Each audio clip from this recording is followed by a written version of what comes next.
Déjatelo cuento. Nicolás Zanorte y la batalla contra el rey de las pesadillas. Capítulo 16. La rabia, la edad y el miedo hacen una indeseada aparición. El resto del día estuvo repleto de actividad y confusión. Empaquetaban unas cosas, luego las sacaban y al final volvían a guardarlas. Nadie del pueblo recordaba que Ombric se hubiese aventurado a salir fuera de St. of Clausen, así que la ocasión provocaba muchas conjeturas. Norte, que había sido guerrero, entendió que era necesario que todo se hiciera en secreto. Antes de llegar a St. of Clausen, solo había confiado de verdad en Petrov. Así que, aunque Ombric no le hubiera contado su destino a Norte ni a nadie más, se puso manos a la obra. Con ayuda del genio, forjó un nuevo juego de espadas y dagas con fragmentos del antiguo meteorito que había marcado la fundación del pueblo. Rico en polvo de estrellas, explicó Norte al genio. Según el viejo, pueden rechazar a cualquier sombra. Manos a la obra, replicó el genio con una reverencia. La respuesta del hombre mecánico le desconcertó. Norte estaba en medio de la gran raíz afilando las nuevas espadas. Hay que ser más ingenioso que el enemigo, le dijo pensativamente a Ombric, que se había acercado a ver cómo iban las cosas. Y Sombra es de lo más astuto. El anciano asintió y contestó: Eres un chico listo. Y, aunque ni los caballos cosacos pudieran obligarle a admitirlo, Norte disfrutó del extraño cumplido del anciano. Al anochecer ya habían preparado el equipaje y habían hecho todos los preparativos. Catherine insistió en ayudarles a cada paso, pero había estado más callada que de costumbre. De hecho, Ombric se había dado cuenta de que, desde que había anunciado su viaje a los vecinos, la niña casi no había hablado. Estaría demasiado cansada, pensó Ombric, así que hizo un conjuro en su habitación, procurando que el musgo oval que le servía de alfombra fuera más grueso y añadiendo una gota extra de dulce en el chocolate caliente. Pero eso no era en absoluto lo que Catherine quería. Lo que deseaba desesperadamente era ir con ellos. Ya soy bastante mayor, insistió. Os puedo ayudar. ¿Tú qué crees, aprendiz?, preguntó Ombric a Norte a la luz de las velas. ¿Crees que debería venir con nosotros o quedarse como he propuesto? Norte pensó largo y tendido antes de contestar. Catherine albergaba la esperanza de que Norte se pusiera de su lado. Tenía que hacerlo. Era su campeón. Pero, aunque odiara reconocerlo, sabía que el mago tenía razón. Es demasiado peligroso, Catherine. Tu sitio está aquí. Es lo mejor para ti y para todos. Para Catherine, esas palabras fueron una auténtica traición. Así que cuando Norte le dio las buenas noches, ella se negó a contestar. Él dijo buenas noches por segunda vez y ella volvió su rostro hacia la pared en un silencio pétreo. Norte lo entendió. Él tampoco era de los que aceptaban un no por respuesta, pero aquel silencio le había hecho daño. Puedo vencer a cualquier ser que respire, y sin embargo, esta niña me hiere más que una bala o un cuchillo, pensó, y reafirmó su decisión de que Catherine debía quedarse en casa a salvo. No obstante, cuando salió de su habitación, agitó la mano con un gesto brusco, extinguiendo todas las velas de la habitación. Un conjuro que acababa de aprender y que, con su enfado, había perfeccionado. Subió las escaleras ruidosamente hasta el laboratorio y dio un portazo. Ombric pasó junto a la cama de Catherine, frunciendo el ceño en la oscuridad. El muchacho es valiente pero indisciplinado, musitó. Quizá nunca llegue a ser un verdadero mago. En cuanto lo hubo dicho, oyó una tos en el laboratorio y, emitiendo un leve silbido, una única vela de la mesilla de noche de Catherine se encendió sola. Un resplandor leve pero cálido volvió a la habitación. A la misma velocidad, Catherine se inclinó y, resentida, apagó de un soplido la vela. Volvió a acostarse y se cubrió la cabeza con las sábanas. Ombrick meneó la cabeza desconcertado. Tanto drama, tanta rabia. Bueno, así es la juventud, recordó. La calma viene con la edad. Y Ombrick llevaba una temporada sintiéndose muy viejo. La lucha contra Sombra y el oso le había dejado cansado e inquieto. Su confianza se había debilitado. ¿Tendría bastante poder para enfrentarse a Sombra de nuevo? ¿Estaría Nicolás listo para ocupar su lugar si ocurriera lo peor? Norte aún no había demostrado su valía como mago, cosa que también preocupaba a Ombrick, pero sabía que tenía que seguir adelante, seguir concentrado y constante. Sombra contaba con el miedo, lo usaba como un arma y Ombrick no podía dejarse ganar. Invocó a una luciérnaga para que hubiera algo de luz en el dormitorio de Catherine y después se dirigió a su vez al laboratorio. La subida nunca le había parecido tan extenuante, pero le alegró ver a Norte revisando de nuevo todo lo que se llevarían al viaje. Llevaban una cantidad enorme de instrumentos, libros, elixires, pociones y armas, pero todo cabía en una mochila pequeña. Ombrick la llamaba la bolsa infinita. La había diseñado para que cupiese cualquier cosa que se metiese dentro. En una ocasión metió una montaña entera y un castillo. Le había explicado a Norte cuando miró la bola con escepticismo. Sin embargo, pesaba tanto como lo que contenía. Un problema que nunca he podido solucionar, admitió Ombrick. Pero para eso tu genio nos vendrá estupendamente. Supongo que podrá cargar con todo el peso, ¿verdad? Con eso y con mucho más, aseguró Norte. El genio, que estaba de acuerdo, hizo una reverencia.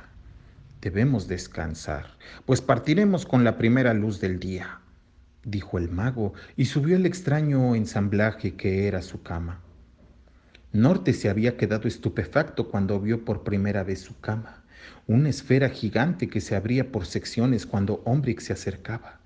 El interior estaba vacío, excepto por una vara de madera junto a la base, sobre la que Ombrick se ponía de pie. La esfera estaba rodeada por más o menos una docena de búhos, agarrados a perchas con las alas plegadas a los lados y los ojos cerrados. Ombrick adoptaba una postura que se parecía mucho a la de las aves y también cerraba los ojos. Entonces la esfera se cerraba y cada búho ululaba en silencio. Ombrick no se movía hasta el alba. Nicolás Norte había dormido en muchos lugares extraños, en árboles, en el borde de precipicios, debajo de la cama de un marajá que dormía, pero siempre había sido porque no le quedaba más remedio. A Ombrick, sin duda, le gustaba su cama. Era su casa. A Norte, los magos le parecían tipos extraños. Pero aquella noche no estaba pensando en eso.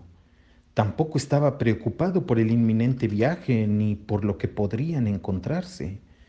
En vez de eso, no podía dejar de pensar en Catherine y en que seguía enfadada con él.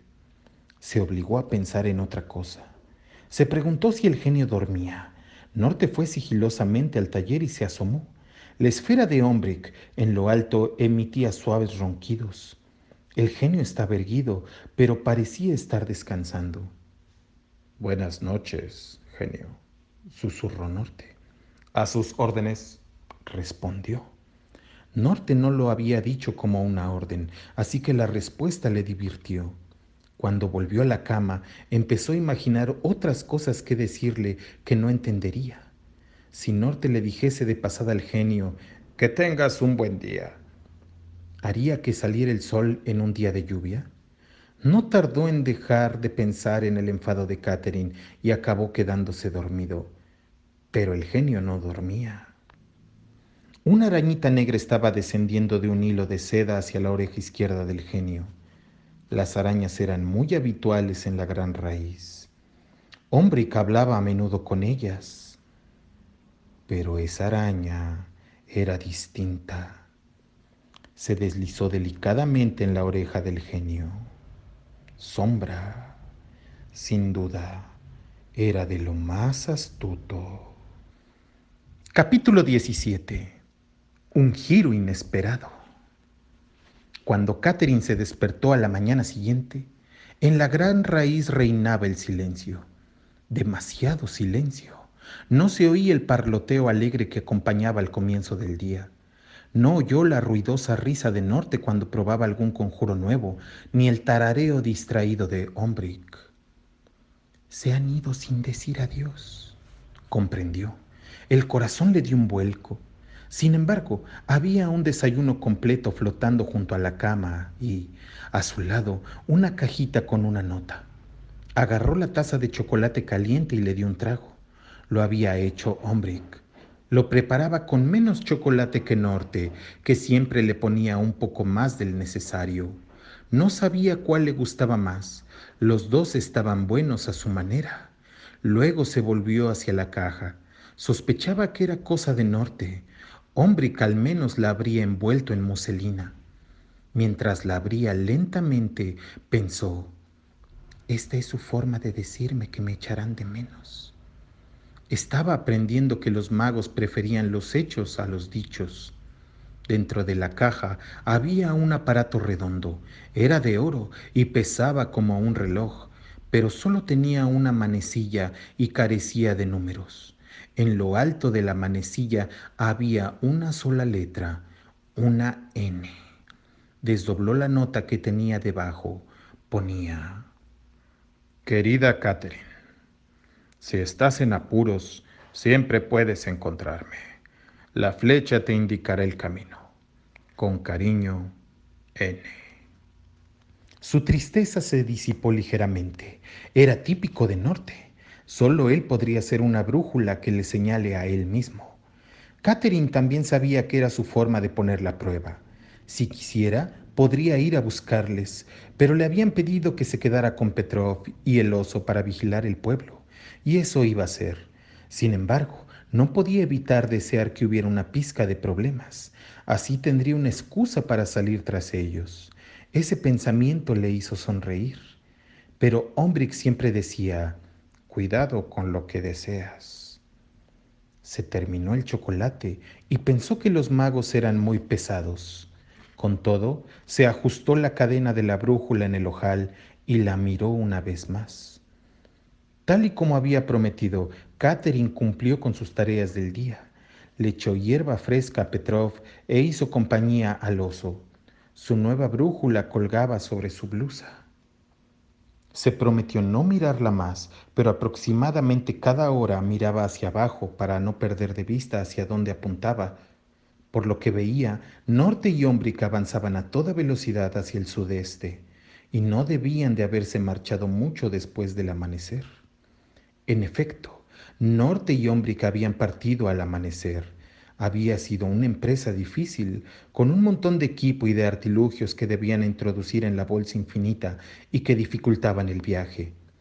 Ombrick tuvo que admitir que el sagaz genio de Norte suponía un verdadero avance en la fusión de la magia antigua con la magia humana.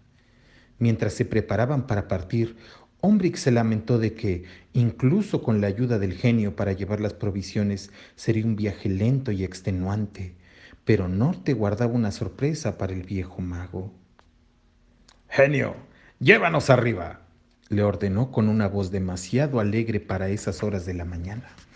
El genio hizo la reverencia habitual, pero de pronto salió de su espalda, de sus hombros y de sus brazos el más hermoso y complicado trineo volador. Las tablas del suelo, la cubierta y los tornillos eran extensiones mecánicas del propio genio. Con las herramientas por fin a bordo, Norte se volvió hacia su profesor para no parecer demasiado complacido consigo mismo. «He de suponer que estamos listos», preguntó Ombrick furtivamente, pero no esperó una respuesta. Se subió a bordo, se sentó en lo que parecía el asiento del capitán y empezó a examinar los controles. Norte iba a explicar cómo funcionaba la máquina voladora cuando Ombrick le interrumpió. «Eres muy listo, Nicolás, pero yo también he estudiado al maestro Da Vinci. El anciano se había percatado de que Norte había tomado gran parte del diseño de los cuadernos de dibujo del famoso Leonardo da Vinci, que formaban parte de la colección destacada de la biblioteca de Ombrick. Da Vinci y yo fuimos buenos amigos, ¿sabes?, prosiguió el hechicero. Sin embargo, sus diseños nunca llegaron a funcionar correctamente. Norte se encogió de hombros. He incorporado unas mejoras. Tiró de una palanca, presionó un botón y giró una llave. Las hélices se pusieron en marcha en cuestión de segundos y el volador echó a volar. Por la tarde ya estaban a miles de kilómetros de distancia de Santolf Clausen. De vez en cuando, Ombrick miraba su globo terráqueo de bolsillo y decidía el rumbo. Gira 20 grados al oeste. Gritaba contra el viento y el genio, por supuesto, pilotaba siguiendo sus órdenes. Ombrick aún no había dicho a dónde se dirigían, pero Norte tenía bastante claro dónde estaban. De hecho, su destino llenaba el cielo frente a ellos. Era imposible no verlo. El Himalaya. Las montañas más altas del mundo, enormes, cubiertas de nieve, majestuosas y amenazantes. Norte nunca las había visto. Allí no había nada que hubiera querido robar, pero el robo ya no estaba en su mente. Solo sentía impaciencia e ilusión. ¿En qué nos ha metido el niño, viejo?, se preguntó. ¿Habría una batalla? Hacía meses que Norte no había estado en combate desde que Sombra atacó la gran raíz. No había tenido que bregar ni con la testaruda tapa de un tarro, pero estaba seguro de que al añadir su nuevo conocimiento de magia y de conjuros a su arsenal armamentístico, era más temible que nunca. Además, el genio estaba armado.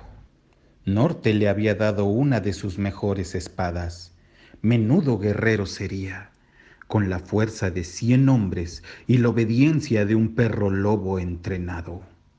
Ni siquiera una avalancha podría detener a su invento. Mientras Norte se deleitaba a escondidas, Catherine estaba sumida en el aburrimiento.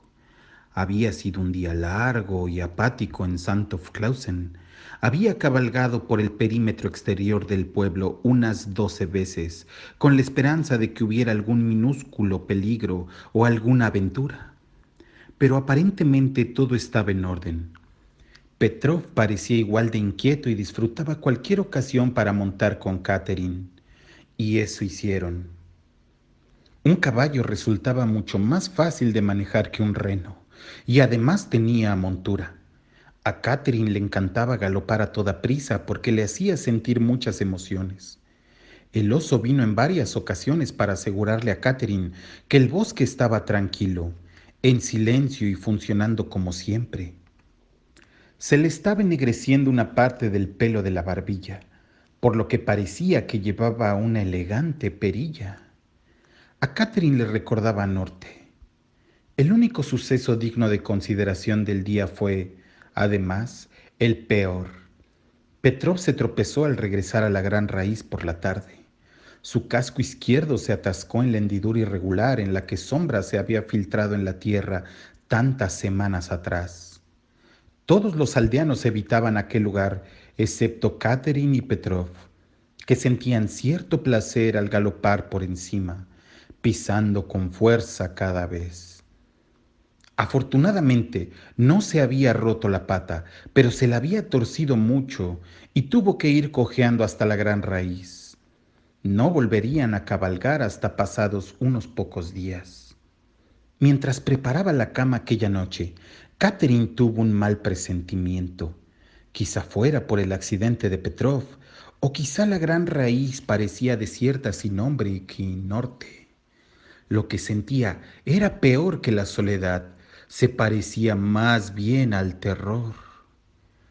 La última tarea del día era dar de comer a los búhos de Ombrick.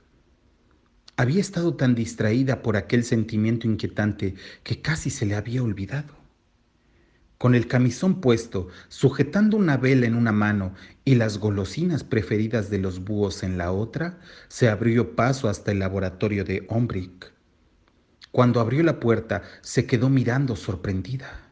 Su librería estaba especialmente desordenada. Se habían marchado a toda prisa.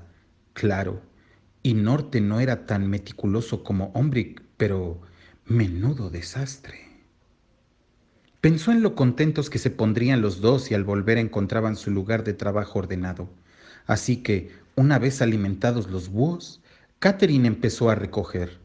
No entendía nada de aquellas escrituras y aquellos dibujos tan extraños. Estaban en latín o en francés, o en alguna lengua antigua que desconocía. Estaba rodeada de cosas que le resultaban familiares a la par que extrañas e irreconocibles. Cuando Catherine se disponía a cerrar uno de los libros, algo le llamó la atención. Había varias hendiduras extrañas en el papel suave y pulposo. Ombrick era sumamente cuidadoso con sus libros. Incluso usaba guantes cuando hojeaba algunos volúmenes antiguos. Nunca antes había visto marcas como esas en sus libros. Pasó una docena de páginas y encontró las mismas muescas, pero no eran en absoluto hendiduras, eran huellas dactilares. Agarró una de las muchas lupas que había desperdigadas por aquel mare magnum. Parecía que cada marca tenía un patrón, remolinos, como en las huellas dactilares reales, pero más gráciles e inusuales. Había visto algo parecido antes, pero ¿dónde? Mientras intentaba recordarlo, la sensación de terror se volvió más intensa, y para cuando las piezas encajaron, el pánico la dejó helada. El genio robot. Las huellas eran suyas. Sabía que Ombrick nunca le confiaría esos conjuros a una máquina. El genio debía de haber estudiado aquellos libros mientras Ombrick dormía. Catherine miró a toda prisa la cubierta del libro. Podía descifrar las partes más fáciles. Conjuros de... ¿De qué? ¿De qué? La siguiente palabra no la había visto nunca y tuvo que consultar 2 diccionarios diferentes para descifrarla. Pero al lograrlo dio un grito ahogado. El título decía Conjuros de esclavitud. Capítulo 18. A hurtadillas viaja el mal astuto. Había transcurrido 1 hora desde que Ombrick empezó a sospechar que Sombra debía de estar controlando al genio. Un ínfimo detalle había despertado sus sospechas, algo que solo un viejo hechicero habría detectado. Estaba seguro de que Norte no sabía nada. El joven estaba absorto mirando el Himalaya, por lo que había bajado la guardia. Pero Ombrick se había dado cuenta de que el genio también estaba admirando las montañas, con sutileza, a escondidas, como si no quisiera llamar la atención. Y Ombrick sabía que eso era algo que ninguna máquina haría por sí misma. Una máquina no podía tener curiosidad. Una máquina no podía sentir interés o asombro. Solo podía hacer lo que se le mandaba. Y ni Ombrick ni Norte le habían ordenado nada al genio, aparte de que les llevara volando. Ombrick cerró los ojos y se concentró. Incluso a muchos kilómetros de distancia, podía comunicarse mentalmente con sus búhos de la gran raíz. En pocos segundos los oyó. Catherine nos da más comida que tú, Dijeron. A partir de ahora queremos raciones más grandes. Tuvo que discutir mentalmente un rato, pero al final los perezosos y dragones búhos lograron concentrarse en las preguntas que les hacía el mago.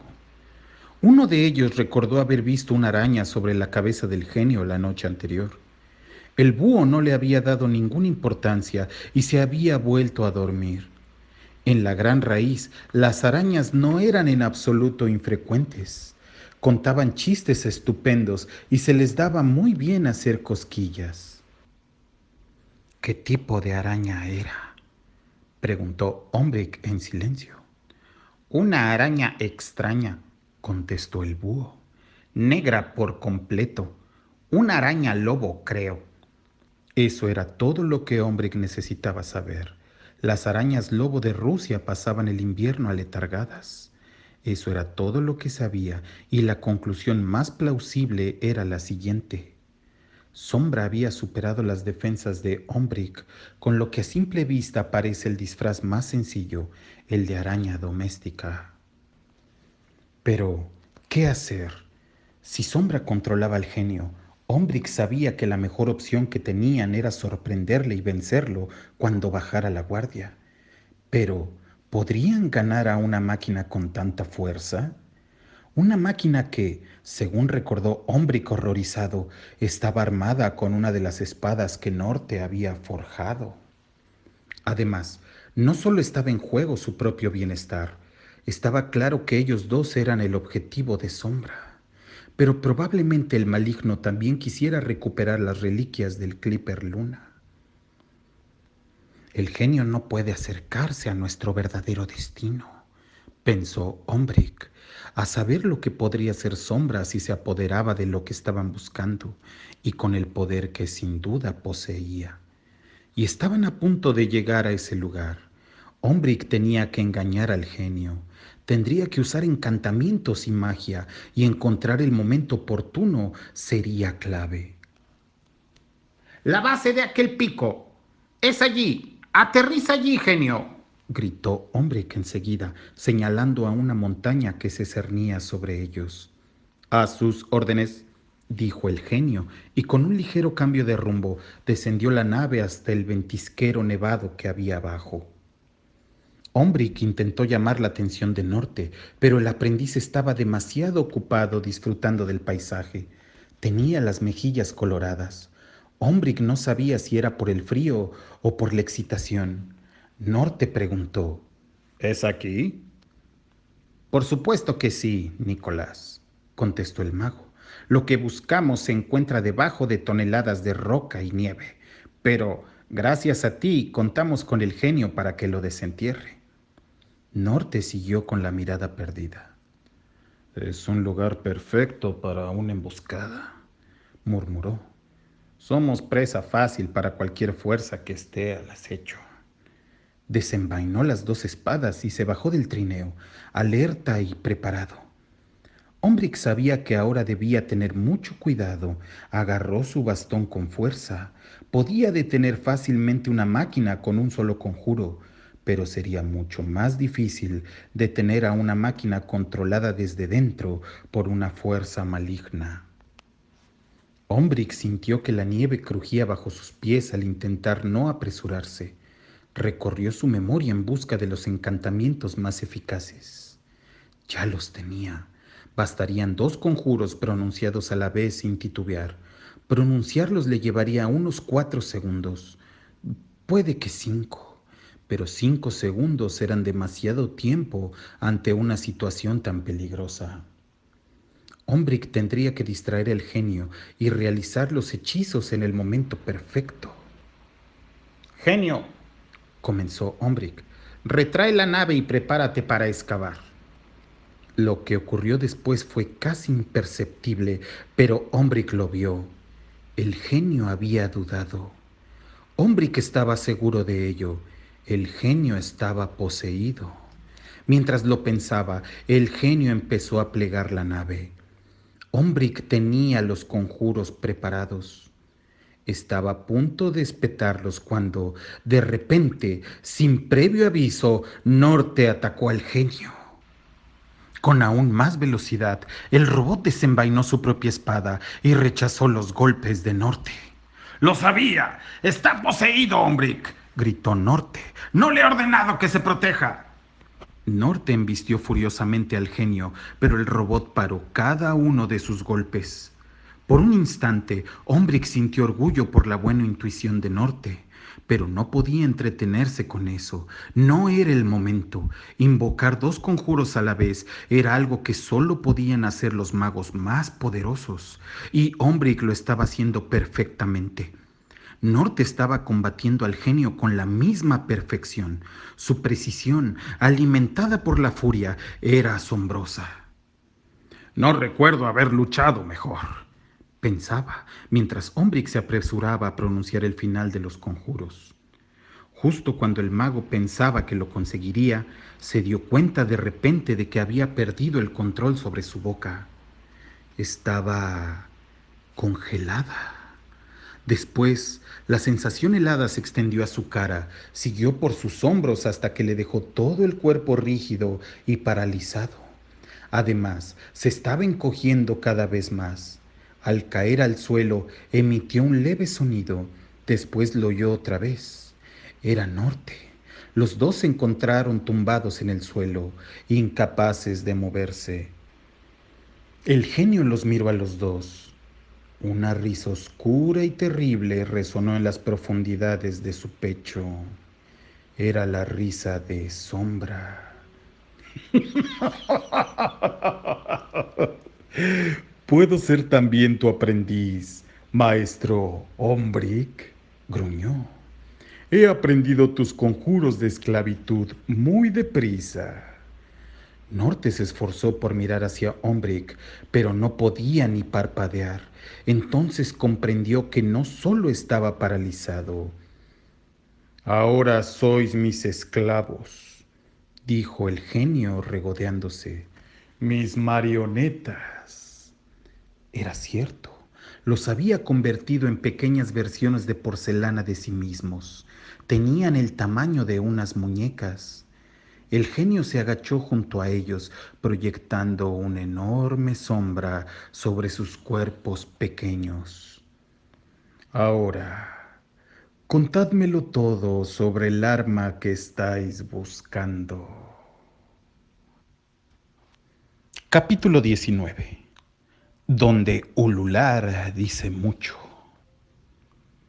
En cuanto Catherine hizo el perturbador descubrimiento sobre el genio, todos los búhos que estaban posados en el laboratorio de Ombric empezaron a ulular. Era obvio que habían recibido un mensaje del mago. Catherine apenas hablaba la lengua de los búhos. Aunque parecía sencilla, era una de las lenguas de las aves más sutiles y difíciles de dominar.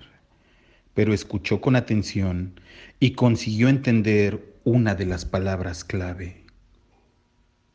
¡Peligro!, gritó, y los búhos asintieron. Corrió a la bola del mundo de Ombric. «¡Decidme dónde!», suplicó, volviéndose hacia los búhos. Con el pico señalaron una zona enorme y blanca en el centro del Himalaya. «¿Ombric y Norte están en peligro?», preguntó por última vez, como si quisiera estar del todo segura. Los búhos parecieron entenderla porque ulularon con fuerza. Catherine había esperado mucho tiempo para vivir su propia gran aventura y había llegado la oportunidad. Parecía tener el instinto necesario.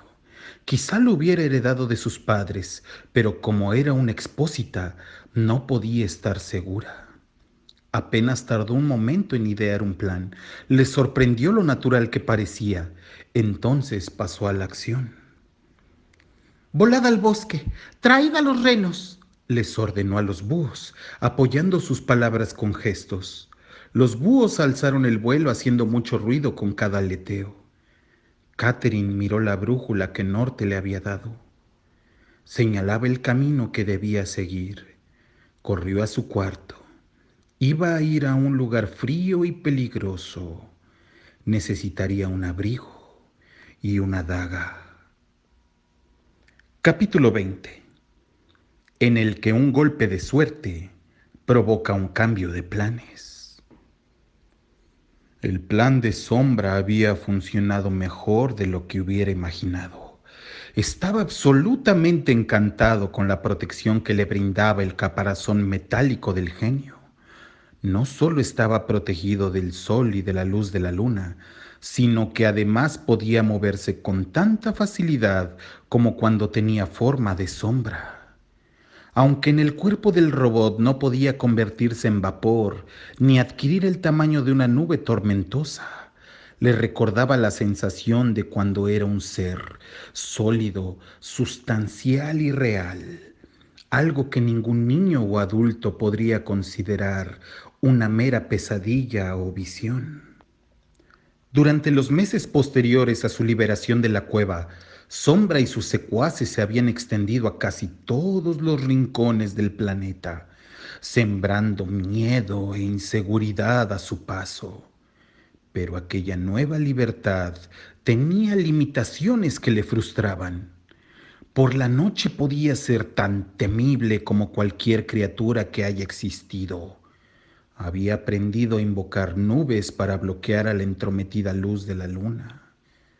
En la oscuridad absoluta era maldad absoluta, capaz de asediar a quien quisiera con pesadillas tortuosas. No obstante, cuando llegaba la mañana, tenía que retroceder con sus esbirros. La luz del día tenía el poder de deshacer su trabajo. Los adultos ignoraban sus encuentros con él como si nunca hubieran ocurrido. No eran más que un mal sueño y convencían a sus hijos de lo mismo. Lo que era peor, los niños habían empezado a llamarle Coco, un hombre que odiaba, y aunque le temían, no acababan de creer en él. Pero ahora sería algo que podrían ver a cualquier hora. Ahora era algo que no podrían negar. Pero eso no bastaba. Necesitaría nuevas armas y conocimiento para conquistar el día. Ahora entendía que acosar a los niños con pesadillas no era más que el principio. Para lograr su objetivo, tenían que creer en sus pesadillas. Se sentía más poderoso que nunca. Ninguna fuerza podría pararle. El oso, el árbol entrometido. Todos caerían ante él a la misma velocidad que el estúpido mago y su irresponsable aprendiz. Pero primero estaba el asunto del aparato, el arma, la cosa que el viejo había salido a buscar. Si el hechicero creía que esa arma podría acabar con él, tenía que ser realmente poderosa. Sombra levantó a sus dos cautivos en miniatura y los agitó de un lado al otro exigiendo respuestas, pero no consiguió lo que quería. Ombric no quería o no podía hablar. Por mucho que Sombra le ordenara que revelara el paradero de aquella arma, el mago en miniatura estaba mudo. Y Norte no podía contestar por la sencilla razón de que no sabía nada. Ombric no llegó a decirle ni a dónde iban ni qué iban a buscar. Norte estaba furioso. Había sido capturado por la misma criatura que se había propuesto destruir, y la culpa era solo suya. ¿Por qué no había escuchado a Ombric cuando éste le previno del peligro que entrañaba unir la magia antigua y la moderna? Norte sentía una vergüenza profunda y devastadora, además de un sentimiento que le resultaba completamente ajeno: la indefensión. En su época de joven guerrero se había visto en situaciones muy comprometidas, pero incluso cuando estaba acorralado podía abrirse camino. Pero, ¿qué podía ser convertido en muñeco? Se sentía inútil, sin poder y, para más insulto e injuria, su propia creación le había engañado. El conjuro de Sombra era ingenioso y perverso. Norte solo podía hacer lo que le ordenaba aquel diablo. Pero además estaba atrapado como un juguete sin verdadera voluntad propia. Sabía que ningún conjuro podría deshacer aquella sofisticada trampa. Ni siquiera podía intentar hablar con Ombric para buscar una forma de salir de aquella pesadilla. Solo hablaba cuando Sombra se lo ordenaba, y Ombric no había dicho palabra desde que Sombra les había hechizado. Juguetes patéticos. ¿Vais a resultarme inútiles? Refunfuñó Sombra frustrado. Sí, señor, contestó Norte. Sombra los lanzó a la nieve con desprecio. El arma está aquí. De eso estoy seguro. Con el tiempo la encontraré. Toda la magia que pueda necesitar está en esos libros tuyos. No necesito ningún tutor. Había empezado a nevar. Los fríos copos caían sobre el rostro de Norte. No es exactamente así como muere un guerrero, pensó Norte, ni un mago. Entonces apareció un resplandor familiar, la luz que Sombra más odiaba.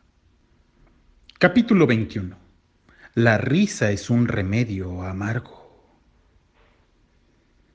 El Himalaya era enorme, envolvente y silencioso, pero esa quietud se hizo pedazos con la llegada del niño espectral. El rato que siguió fue una sucesión de acción y ruido, una explosión de luz pura, como la caída de un meteorito. Apartó de golpe a Sombra de Norte y Ombrick. Mientras Sombra intentaba levantarse, se topó con el niño espectral de pie frente a él, con la punta de diamante de su bastón a unos centímetros de la placa que le cubría el pecho, apuntando a la llave que activaba el caparazón mecánico. Sombra retrocedió al instante. El recuerdo de la misma situación le abrumó. Una luz cegadora, una daga en el pecho, siglos de cautiverio en una cueva pútrida. Esta vez no. Sombra desenvainó la espada y se dispuso a acabar con el muchacho, pero algo le hizo detenerse de golpe. La imagen inverosímil de un grupo de renos galopando desde las nubes más bajas, retumbando hacia él. Sobre el primer reno iba una niña que blandía una daga con la furiosa habilidad de un avesado espadachín. ¿Y cómo era posible? Galopaban sobre una especie de bruma luminosa. Antes de que Sombra pudiera reaccionar, la niña y su compañía aterrizaron. La nieve caía por todas partes y enseguida los renos rodearon a Sombra. Entonces la niña avanzó, agarrada a la perilla de la montura con una mano y recogiendo a Norte y Ombrick con la otra. Sombra la miró incrédulo al tiempo que todos los renos que le rodeaban saltaban sobre la niebla luminosa y se perdían en el cielo. Se volvió hacia el niño espectral, pero también había desaparecido, y solo quedaba el eco de su risa rebotando de una montaña a otra. Para Sombra, aquello era como una astilla bajo la piel. Le irritaba y le enfurecía. Capítulo 22. El encuentro más extraño. Cuando Catherine sintió que ya estaban lo bastante lejos de Sombra, dirigió a los renos hacia lo que parecía un lugar seguro y cómodo, una cueva en medio de la ladera de las macizas crestas. Estaba anocheciendo, pero le bastaba el brillo del niño espectral para ver el terrible aprieto en el que estaban sus dos amigos. De algún modo, Sombra había convertido a Norte y Ombrick en muñecos. Ombrick llevaba un sombrero, una túnica y un bastón en miniatura. Norte llevaba un abrigo rojo y negro y en cada mano una espada del tamaño de un alfiler. Sus rostros carecían de expresión y sus ojos no parpadeaban. Norte, Ombrick, susurró, aguantando las lágrimas. ¿Cómo puedo salvarlos? La determinación templó sus preocupaciones. Encontraría el modo de que volvieran a ser ellos mismos. Los llevaría de vuelta a Sandhof Clausen y estudiaría hasta el último libro de la biblioteca de Ombrick. Aunque le llevara toda la vida, aprendería cómo hacerlo. Los renos se abrieron paso hasta el borde de la cueva, presintiendo la tristeza de Catherine. La rodearon y con su aliento escarchado calentaron el lugar.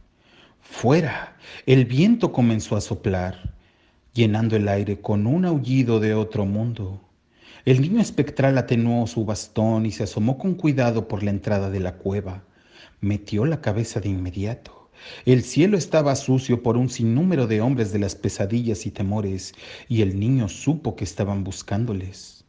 Las nubes densas empezaron a cubrir cada atisbo de luz de luna. La noche trajo consigo todos los trucos de sombra. El niño espectral constató que Catherine y él estaban en absoluta desventaja. Miró a Catherine, que estaba sentada en el suelo de la cueva y se balanceaba hacia adelante y hacia atrás sin despegarse de sus amigos. Los había envuelto con las esquinas de su abrigo amarillo. El niño la había estado observando a menudo desde aquella primera noche en el bosque.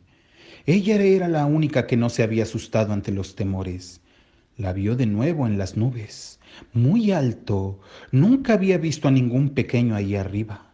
Su sonrisa le había encantado, le había hecho sentirse más feliz que nunca. Entonces, esa misma mañana, había visto a sus amigos, el anciano y el joven del abrigo rojo, en las nubes, pero habían dejado atrás a la niña. Aquello no le parecía justo, así que se puso en camino para ver si estaba bien cuando la oyó pidiendo a los búhos que buscasen a los renos. Quería alcanzar a sus amigos altos. Bueno, ¿quién mejor que él para una carrera? Así que concentró sus poderes para crear un camino de luz. La niña supo lo que tenía que hacer. Pero en su carrera a través del continente, el niño vio que parecía asustada. Miraba sin cesar la brújula que le colgaba del cuello, y de nuevo hacia el frente. Solo una vez apartó la vista del horizonte, para mirarlo volando a su lado. ¿Por qué tenía miedo? No estaba seguro, pero sí sabía que no estaba sonriendo, y él quería volver a ver aquella sonrisa. Ahora estaban atrapados. ¿Cómo le había permitido que les guiase ni más ni menos que a una cueva?